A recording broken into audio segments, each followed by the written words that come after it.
Bonjour. La crise énergétique déclenchée par la fermeture du détroit d'Ormuz aura eu au moins le mérite d'attirer à nouveau l'attention de tous sur les énergies renouvelables et de révéler l'importance croissante qu'elles ont dans le mix énergétique, alors en France, mais aussi en Europe, et même dans des pays comme les États-Unis, qui sont pourtant le pays de l'or noir.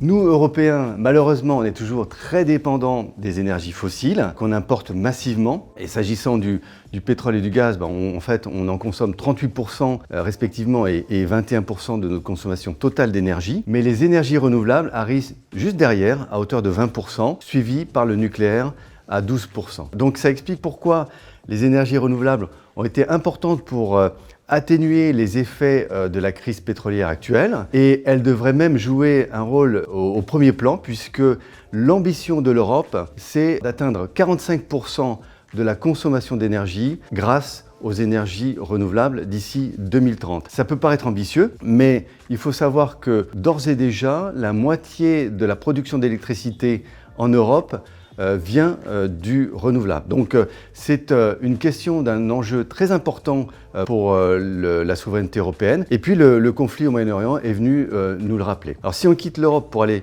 vers les États-Unis, on a eu une surprise en fait cette année, en mars 2026. Les énergies renouvelables en fait ont dépassé le gaz comme source d'énergie primaire pour la production d'électricité. Et c'est une tendance qui devrait se renforcer puisque les data centers devraient se sourcer à hauteur de 50% à peu près auprès des énergies renouvelables.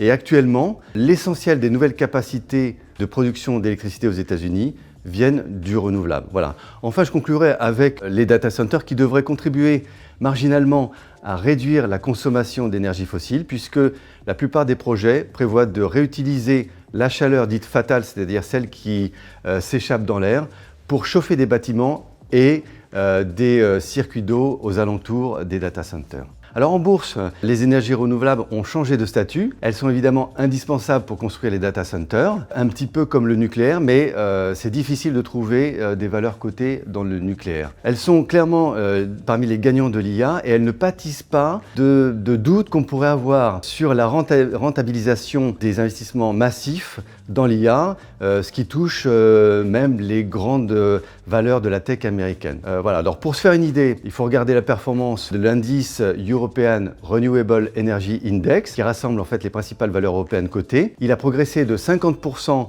sur un an et de l'ordre de 15% sur 2026 au 11 juin. Voilà, donc pour conclure, finalement les énergies renouvelables sont un thème d'investissement intéressant pour les épargnants et en particulier pour ceux d'entre eux qui sont sensibles à la question de la souveraineté européenne.